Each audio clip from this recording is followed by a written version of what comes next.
ફાગણ મહિનાની શરૂઆત સાથે જ ગુજરાત અને મધ્યપ્રદેશની સરહદ પર આવેલ વખતગઢમાં પરંપરાગત ભંગોરિયા મેળો યોજાયો। આદિવાસી સમાજમાં હોળી તહેવારના તબક્કા માટે આ મેળાનું ખાસ મહત્વ છે। મેળામાં કેસુડા કેસરિયા રંગ ધરાવતી પરંપરાગત આદિવાસી વસ્ત્રોમાં યુવાન યુવતીઓ દેખાયા। ઢોલ માંદલ અને પીહવાના સૂર સાથે ટીમલી નૃત્યે જગત જળવાયું। મેળો માત્ર મનોરંજન પૂરતો સીમિત નહીં, પરંતુ આદિવાસી સમાજ અને પ્રકૃતિ, જળ, જમીન, જંગલ સાથે જોડાયેલા જીવનશૈલીનો પ્રતિબિંબ પણ છે।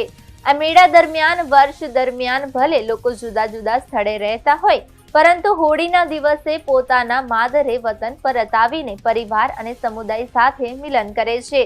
સમેગઢમાં યોજાતા ભંગોરિયા મેળામાં આદિવાસી પરંપરા અને ઉત્સાહનો ભવ્ય નજારો જોવા મળ્યો, જે સમુદાયની જીવંત સંસ્કૃતિ અને વારસાનું પ્રતીક છે।